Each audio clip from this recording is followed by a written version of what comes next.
নমস্কার, আমি অ্যাস্ট্রোলজার বৈশালী সরকার।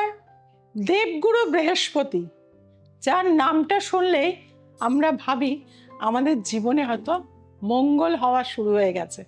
অর্থাৎ দেবগুরু বৃহস্পতি 2 জুন মিথুন রাশি ত্যাগ করে অতিচার গতিতে কর্কট রাশিতে প্রবেশ করছে। অর্থাৎ পুনর্বসু নক্ষত্রতেই দেবগুরু এক্সল্টেড হচ্ছে। দেবগুরু যেহেতু অতিচার গতিতে রয়েছে, মিথুন রাশি, কর্কট রাশি আর সিংহ রাশি, এই 3টে রাশিতেই কিন্তু 2026-এ প্রবেশ করবে। এই অতিচার থাকার জন্যে আমরা কিন্তু এই দেবগুরুর নানান জিনিস দেখতে পাবো কিন্তু এই সময়। দেবগুরু যেহেতু আমরা জানি জ্ঞানকে বোঝায়, এডুকেশনকে বোঝায়, আইনকে বোঝায়, সন্তানকে বোঝায়, আপনার মধ্যে কতটা যে কোনো জিনিসের স্পিরিচুয়ালিটি কত দূর আপনি যেতে পারবেন, বা আপনার মধ্যে প্রজ্ঞা বা সততা কতটা আছে, তার সবটাই নির্দেশ করে কিন্তু এই দেবগুরু বৃহস্পতি। অর্থাৎ এখন কিন্তু দেবগুরু প্রবেশ করছে পুনর্বসু নক্ষত্রে, তারপরে যাবে শনির নক্ষত্রে পুষ্যা, এবং তারপরে যাবে অশ্লেষা, এবং 31শে অক্টোবর থেকে দেবগুরু চলে যাবে সিংহ রাশিতে। এই এক্সল্টেড থাকা অবস্থায় দেবগুরু কিন্তু অনেক ক্ষেত্রে কিন্তু ভালো দিকও দেবে, আবার কিছু মানুষের ক্ষেত্রে কিন্তু বা কিছু রাশি লগ্নের মানুষের কিন্তু রোগও দেবে। প্রথম কথাই বলবো, আমার যে ভবিষ্যৎবাণী ছিল 2026-এর আগে যে সোনা কিন্তু 2 লাখ টাকা টাচ করবে, এবং আপনারা অবশ্যই 2 জুনের পর থেকে দেখবেন সোনা আবারও কিন্তু আস্তে আস্তে একটা উচ্চ জায়গায় পৌঁছে যাবে।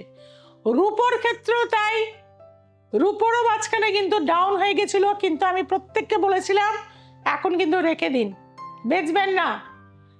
বৃহস্পতি এক্সল্টেড হওয়া মানে সোনার উপর দাম কিন্তু বাড়বে। এবার আপনাদের মধ্যে আসতেই পারে যে আমাদের প্রধানমন্ত্রী তো বলে গেছেন যে 1 বছর সোনা কিনবেন না। সেখানেও কিন্তু একটা লজিক আছে। ডলারের দিয়ে কিন্তু আমরা এই সোনা বা যে সমস্ত আমরা তেল কিনি, ক্রুড অয়েল কিনি, তার ডলারের মাধ্যম দিয়ে কিন্তু প্রতিটা দেশকে কিনতে হয়। তার ফলে ডলারের কিন্তু চাহিদা বৃদ্ধি পায়, ডলারের দাম কিন্তু অনেক উচ্চ জায়গায় চলে যায়। আর সেই কারণেতেই কিন্তু প্রধানমন্ত্রী বলেছেন 1 বছর সোনা কিনবেন না। অর্থাৎ ডলারকে আস্তে আস্তে, এটা প্রতিটা দেশের ক্ষেত্রে বলা হচ্ছে, এটা একটা জিওপলিটিক্সের ব্যাপার। কিন্তু আমরা যেটা জ্যোতিষ গণনায় পাচ্ছি সেটা হচ্ছে দেবগুরু কিন্তু আমাদের সোনার উপর দাম কিন্তু অবশ্যই বৃদ্ধি ঘটাবে। এটা একটা প্রেডিকশন। দ্বিতীয় প্রেডিকশন, দীর্ঘ 26 বছর একদম শুরু হওয়ার আগে, 2026 শুরু হওয়ার আগে, যারা আমার পুরনো ভিউয়ার্স বা যারা এখনো দেখছেন, তাদের ইউটিউবে দ্য এসেন্স অফ অ্যাস্ট্রোলজি পেজে যদি চলে যান, 2025-এর নভেম্বর ডিসেম্বর এই সব সময় আমি কিন্তু বলে গেছিলাম যে শিক্ষার ক্ষেত্রে একটা নতুন দিগন্ত কিন্তু খুলবে। কারণ বিক্রম সম্মত মতে এই বছরে কিন্তু রাজা হচ্ছে বৃহস্পতি আর মন্ত্রী হচ্ছে কিন্তু মঙ্গল।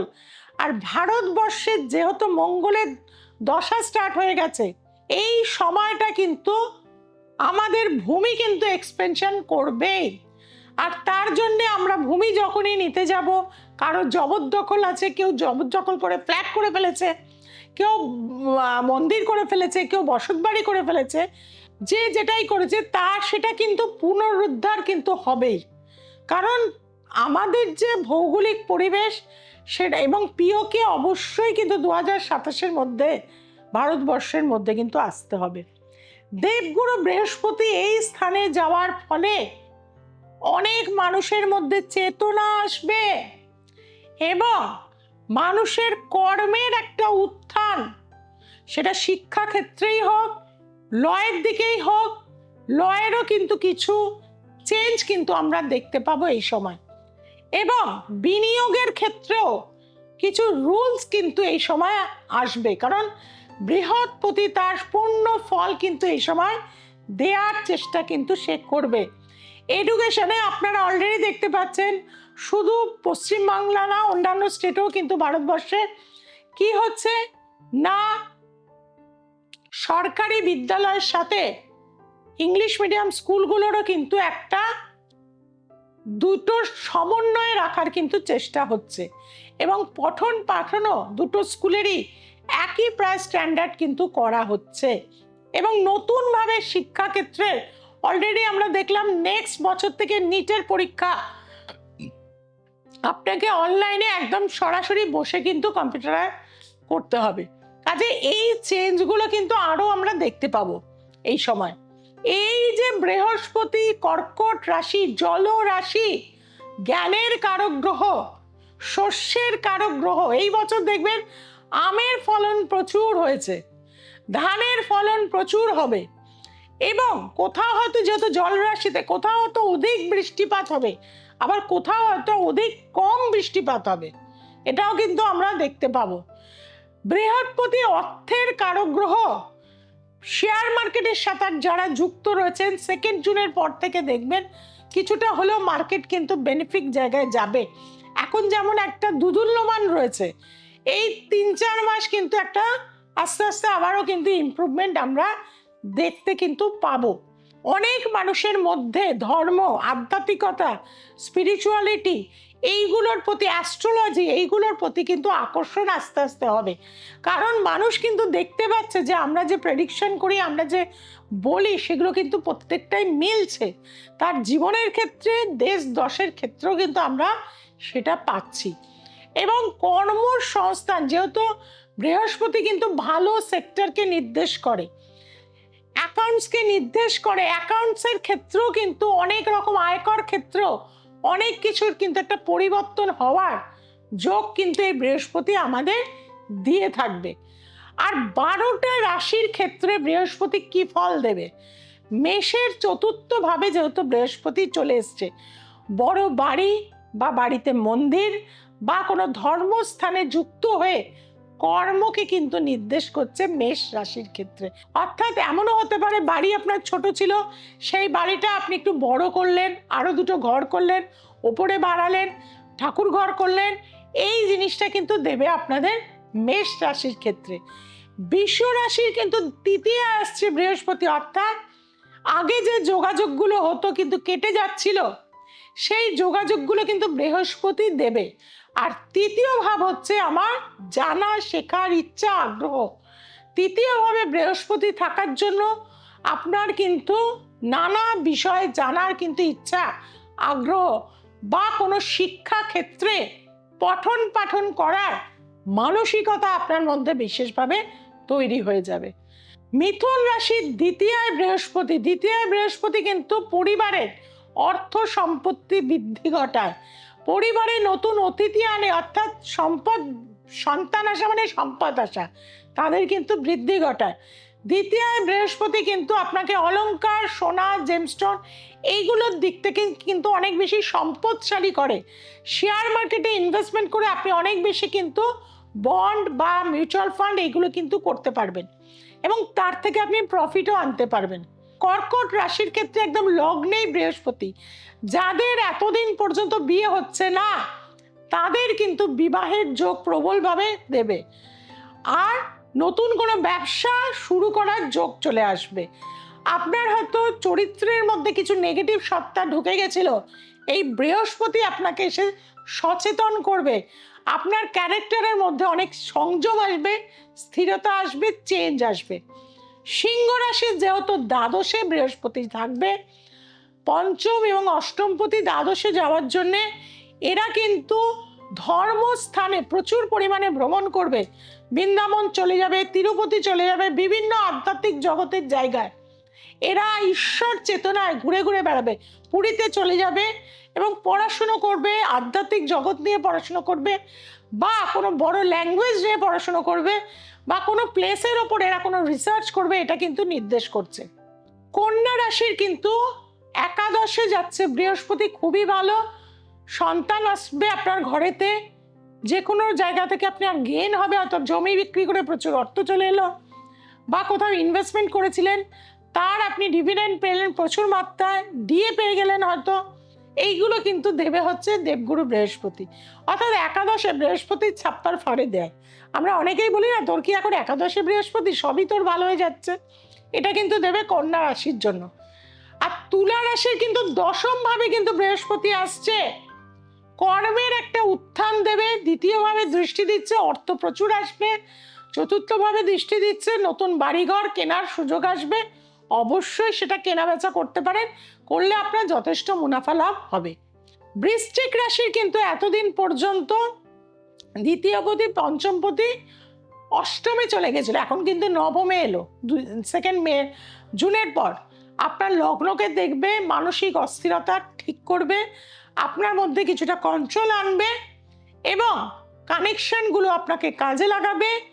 পঞ্চম ভাবে যেহেতু 1-2 দিন পর্যন্ত আপনার শনি থাকার জন্য আপনি খুব ডিস্টার্বে ছিলেন, ডিপ্রেশনে ছিলেন, অর্থের চাপের মধ্যে ছিলেন, তাদের কিন্তু এই সময়টা মানসিক একটা জায়গায় চেঞ্জ আসবে, আপনার মধ্যে অনেক বেশি স্টেবিলিটি আসবে এবং অর্থনৈতিক জায়গাটাও আপনার যথেষ্ট ভালো হবে। ধনু রাশির ক্ষেত্রে বলবো বিয়ে হবে অবশ্যই, দ্বিতীয়ভাবে বৃহস্পতির অ্যাসপেক্ট, অবশ্যই অর্থনৈতিক উন্নতি হবে। আপনার চতুর্থভাবে বৃহস্পতি, যারা সামনের বছর পরীক্ষা দেবেন তাদেরকে বলবো ইমিডিয়েট পড়াশোনা খুব ভালোভাবে করুন, ভালো রেজাল্ট হওয়ার যোগ রয়েছে। মকর রাশির ক্ষেত্রে দেখা যাচ্ছে একদম সপ্তম ভাবে বৃহস্পতি, মিষ্টির দোকান, ফুডের ব্যবসা, জুয়েলারির বিজনেস, আপনার কোনো ফুলের বিজনেস, বড় কোনো ট্রেডিংয়ের দোকান, কোনো কিছু আপনার করলে ভালো হবে। ঘিয়ের ব্যবসা, এই ধরনের জিনিসে কিন্তু আপনারা প্রচুর প্রফিট লাভ করবেন। আর তার সাথে যাদের এতদিন পর্যন্ত বিয়ে হচ্ছিল না তাদের কিন্তু বিবাহের যোগ প্রবলভাবে রয়েছে। কুম্ভ রাশির কিন্তু ষষ্ঠ স্থানে বৃহস্পতি, চিন্তার বিষয় আছে। ষষ্ঠে বৃহস্পতি ভালো ফল দেয় না, বড় রোগ দেয়। যাদের বুকে চাপ সৃষ্টি হচ্ছে বা নানান প্রবলেমে ভুগছেন, ভালো ডাক্তার দেখাবেন। ক্যান্সারের কারক গ্রহ কিন্তু বৃহস্পতি। এই সময় যাদের ষষ্ঠ ভাব বা অষ্টম ভাব বা দ্বাদশ ভাব যদি বৃহস্পতির কানেকশনে আসে, বড় কোনো রোগ হওয়ারও কিন্তু যোগ রয়েছে, যেমন কুম্ভ রাশির ক্ষেত্রে রয়েছে। আর মীন রাশির কিন্তু পঞ্চমে যাচ্ছে এক্সল্টেড বৃহস্পতি। যাদের সন্তান হচ্ছিল না অবশ্যই হওয়ার চেষ্টা করুন, এই সময় হবে। তার সাথে সাথে যাদের নতুন কোনো জ্ঞান, নলেজ, স্পিরিচুয়ালিটি, দীক্ষা, পূর্বজন্মের ভালো কর্মফল অবশ্যই এই সময় পাবেন। কিন্তু জন্ম ছকে অবশ্যই দেখতে হবে বৃহস্পতি আপনার কি অবস্থানে রয়েছে, বদ বিপদ প্রতারিত নক্ষত্রে আছে কিনা, সাংঘাতিক নারী বিনাশ নারীতে রয়েছে কিনা, এবং অশুভ বৃহস্পতির দশা চলছে কিনা। তাহলে হসপিটাল ঘর আপনাকে করতে হবে। আপনার লস হলে প্রচুর লস হয়ে যাবে, বাড়ি গাড়ি সমস্ত কিছু বিক্রি করে দেবে এই দেবগুরু বৃহস্পতি। কাজেই আপনার জন্মছকে বৃহস্পতি মালামাল করে দেবে, না অর্থের সম্পত্তিতে ভরিয়ে দেবে, না আপনাকে হসপিটালে শয্যায় রেখে দেবে। কোনটা আপনার লাইফের ক্ষেত্রে অপেক্ষা করছে সেটা সঠিকভাবে জানতে অবশ্যই শিক্ষিত অ্যাস্ট্রোলজারের হাত ধরুন, যার মধ্যে জ্ঞান, নলেজ সমস্ত কিছু আছে।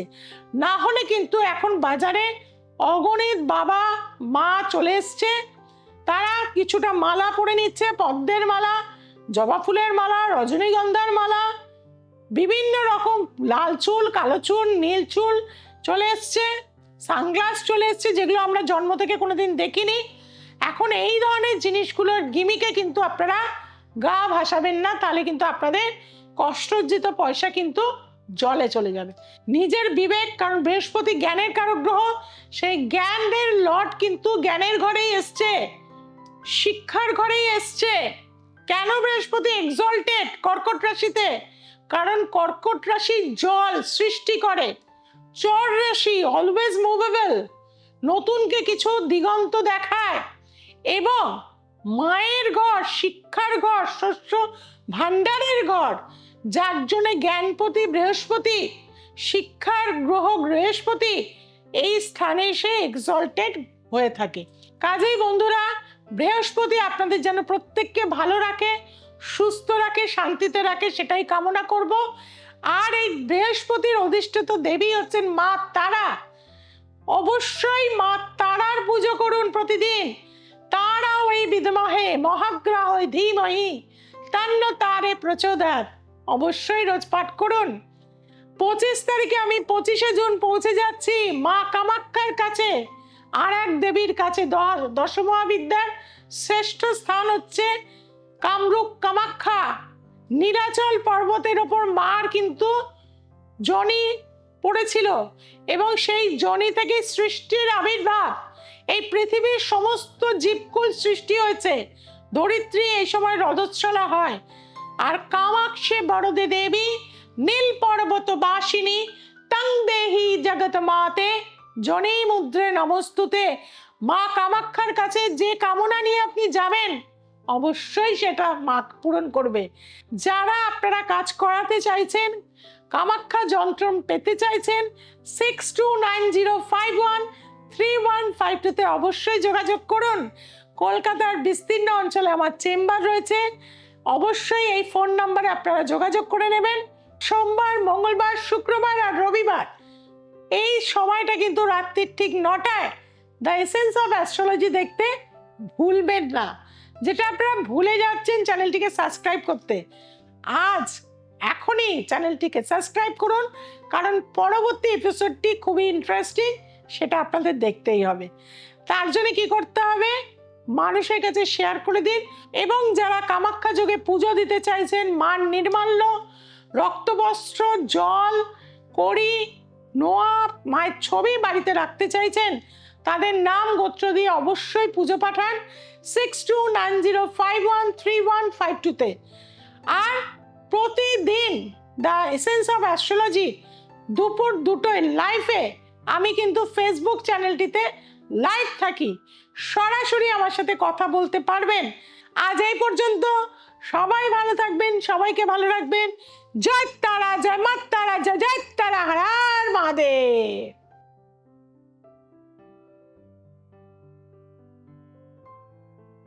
নমস্কার, আমার নাম প্রতিমা মালিক। আমি হুগলি থেকে এসেছি। আমার ছেলের নিয়ে খুব সমস্যা ছিল। ছেলে নেশা ভাঙ করতো, কাজকর্ম করতো না। দিদির কাছে এসে আমি ফল পেয়েছি, তাই বোনেদেরকেও নিয়ে এসেছি। আপনারা সবাই এখানে যোগাযোগ করবেন।